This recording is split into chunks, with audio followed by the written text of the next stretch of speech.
ఇంకా మంచిగా ఉందంటే పార్కు. కారు చూస్తే సగం స్ట్రెస్ మొత్తం పోతుంది అసలు. పార్క్ చూడండి, రకరకాల ఫ్లవర్స్ అండ్ ఆల్సో ఫోటోలో చూసినట్టు వాటర్స్ ఇవన్నీ ఉన్నాయి. అండ్ ఇప్పుడైతే మనం తాజ్మహల్ దగ్గర పోతున్నాం. తాజ్మహల్ దగ్గర అయితే ఇంకో వీడియో పెట్టాం, ఎందుకంటే ఇక మీ ఫోటోలు దిగాలి. ఫోన్ ఇదే చూసి ఇక్కడ ఎంత మంచి ఫ్లవర్స్ ఉన్నాయి ఇక్కడ. అగో అక్కడ కలర్ కలర్ ఫ్లవర్స్ ఉన్నాయి. అసలు పిచ్చెక్కిపోతుంది అనుకోరు. ఇక తాజ్మహల్ ఎంత అందంగా ఉందంటే కంఫర్ట్గా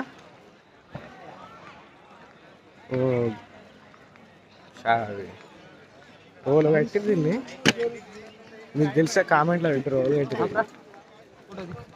thank you. Next part 2 Taj Mahal దగ్గరికి పోయి చేసి ఇప్పుడు ఆ వీడియో ఖచ్చితంగా చూడాలి మీరు. ఓకే, సబ్స్క్రైబ్ అయ్యేది ఛానల్.